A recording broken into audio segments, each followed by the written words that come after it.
Tavada pizza dadında gəlyanaltı hazırladım. İlk olaraq hərəsindən 3 xörək qaşığı olmaqla mayonez və ketçupu qarışdıraraq sos hazırladım. Kalbasanın qabığını soyduqdan sonra bıçaqla incə-incə doğradım. 250 qram mozzarella pendirinin yarısını bıçaqla incə-incə dilimlədim. Yarısını isə sürtkəcin gözündən keçirdim. Pomidorun yarısını da bıçaqla dilimlədim. Tavaya bir lavaş sərdim.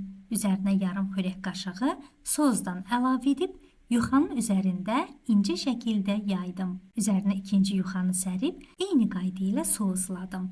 Lan şəklində doğramış olduğum mozzarella pendirini də düzdükdən sonra yenidən azacıq soz əlavə edib yaydım. Üçüncü yuxanı sərdim. Üçüncü yuxanı da sozladım. Üzərinə sürtkəcin gözündən keçirmiş olduğum mozzarella pendirinin yarısını, daha sonra doğramış olduğum kalbasaları düzdüm. Daha sonra incə dilimli pomidorları əlavə etdim. Yerdə qalan mozzarella pendirini də əlavə etdikdən sonra tavanın qapağını örtdüm. Zəif dərəcədə ocağın üzərinə yerləşdirdim. Pendir əriyənə kimi ocağın üzərində saxlayıb götürdüm. Həm görünüşü, həm də dadı əla alındı.